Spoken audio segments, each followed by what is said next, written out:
Imagine this. You've wrapped a routine manufacturing run, the product ships out, and then, bam, reports of severe adverse reactions, maybe even mass casualties, just start pouring in.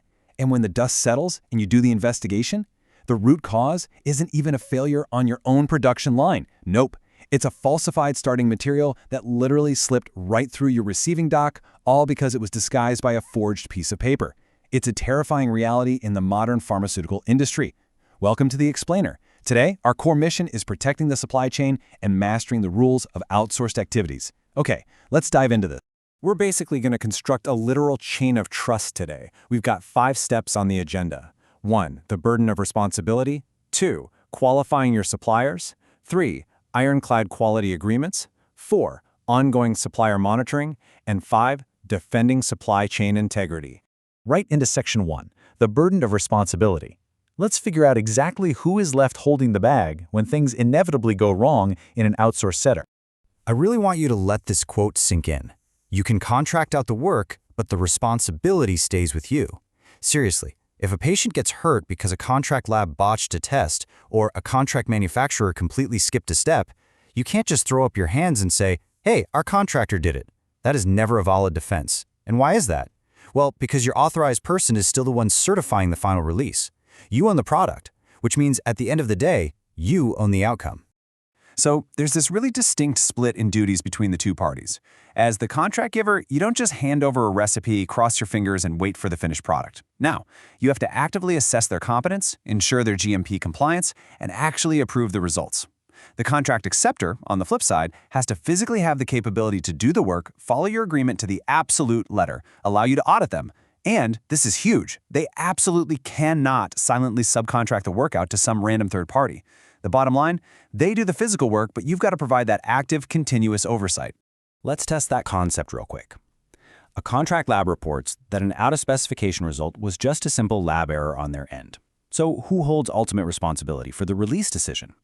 Is it A, the lab, B, the contract giver, C, the regulator, or D, the signer? Think about what we just talked about. Yep, the answer is B, the contract giver. The lab is accountable for making the error, for sure, but you retain ultimate ownership of the product and that final release decision. Moving right along to Section 2, qualifying your suppliers. We're transitioning now to selecting the actual links for our chain of trust. And you know the saying, a chain is only as strong as its weakest link. A weak API or excipient supplier can completely destroy every downstream control you have. Let's move to and see how this builds. Supplier qualification is absolutely not a one-and-done rubber stamp. It's a scaled, continuous life cycle. First up, you classify the material based on risk. Then, you assess the supplier's history. Third, you choose the depth of your qualification based on that initial risk. Fourth, you approve them and get it documented on your approved list. And fifth, you monitor and re-qualify. It's a cycle. It scales with risk, and it loops endlessly. So, how do you actually choose the depth of that qualification? Well, the logic here is pretty straightforward. If you're dealing with high criticality stuff like an API or sterile components, or if you're dealing with a brand new supplier, you have to verify, not just trust, and that demands an on-site audit. You need to physically be there and see their operation. But on the other hand, if it's a low criticality material, basic office or lab consumables, and the supplier has a rock-solid regulatory history, a desktop review of their documentation is perfectly acceptable. Risk dictates the rigor here. But listen, here is where it gets really tricky. The hidden layers of the supply chain. When you buy from a distributor or a broker, every single intermediary adds distance and reduces your visibility. Think about repackaging and relabeling. Those are massive entry points for falsification. And brokers, sometimes they never even touch the physical stock, which completely blurs the provenance of the material. You've got to qualify the entire chain under good distribution practice and trace that material all the way back to the original manufacturer. If a brand new broker offers you a crazy low price on a critical API, honestly, take that as a massive, flashing red flag. All right, Section 3, Ironclad Quality Agreements. We've got our links, so now let's talk about how we weld them together by putting our expectations down in writing.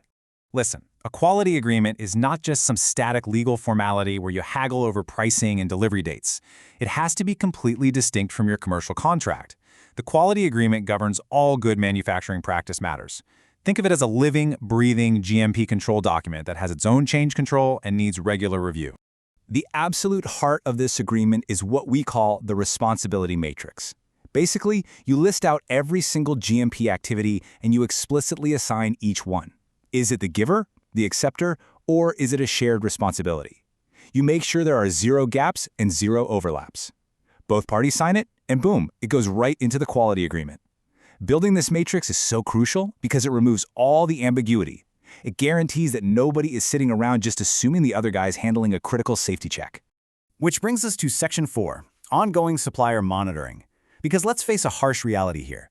Qualification decays over time without active oversight. Suppliers change ownership, their staff turns over, and their processes just kind of drift. Now, what's really interesting about this slide is how you combat that decay. You build a supplier scorecard using key performance indicators, or KPIs. You're tracking things like on-time and full deliveries, your right first-time pass rates on incoming checks, the volume and severity of any deviations, and how fast they actually respond to corrective and preventative actions, or CAPAs. By tracking these specific data points, you're turning what look like scattered, isolated incidents into clear, actionable trends. Let's do another quick check. Imagine a critical excipient supplier repeatedly ships out-of-spec material and their CAPAs are just totally failing to fix the problem. Do you A, keep buying because switching is a headache, B, escalate and disqualify, C, ignore it, or D, loosen your specs? The only correct answer here is B. Ongoing oversight means you've got to have the professional courage to escalate and disqualify a supplier when they've clearly lost control of their process. You can never loosen your own standards just to accommodate their failures. Moving into Section 5, Defending Supply Chain Integrity. We've reached the climax of our explainer. We're shifting focus to the physical deliveries at the loading dock, because this is where the real world actually tests the strength of our chain. I want to tell you about a real-world disaster. We call it the certificate that lied. A finished product manufacturer bought a pharmaceutical-grade solvent from a low-cost broker. The broker sent over a certificate of analysis, a COA, and it looked absolutely perfect. But here's the catch. The site skipped doing their own independent identity testing. They blindly trusted that copied piece of paper. It turns out the material was actually an industrial-grade substitute, and the COA was completely forged. Because they trusted a piece of paper, an industrial solvent went straight into their pharmaceutical production line. The lessons from this case study are stark. A certificate of analysis is just a claim by the supplier. It is definitely not independent proof. The identity of your starting materials must be verified independently by you on receipt. Brokers have to be qualified, original manufacturers must be traced, and I'll say it again, unusually low prices are severe red flags. A piece of paper can never, ever replace actual rigorous scientific verification at your physical boundary. And that brings us to the core threat we're defending against: falsified medicines. These are deliberately mislabeled products with fake identities, sources, or histories. It's a massive hazard for patients. And these falsifiers, they exploit weak provenance, unqualified brokers, and our industry's over-reliance on documents. Relying purely on paper certificates creates the perfect trap. It literally holds the door wide open for falsified, sometimes lethal materials to slip seamlessly into the legitimate supply chain. So the crucial point is, if you take exactly one core principle away from this entire explainer, it's the absolute golden rule of the supply chain boundary. Verify, then trust. I'm going to leave you with this final thought to consider. Take a hard look at your own operations. If your sole single-source supplier failed tomorrow, or if the certificate sitting on your receiving dock right this very second was a clever forgery, are you actively prepared to protect your patients?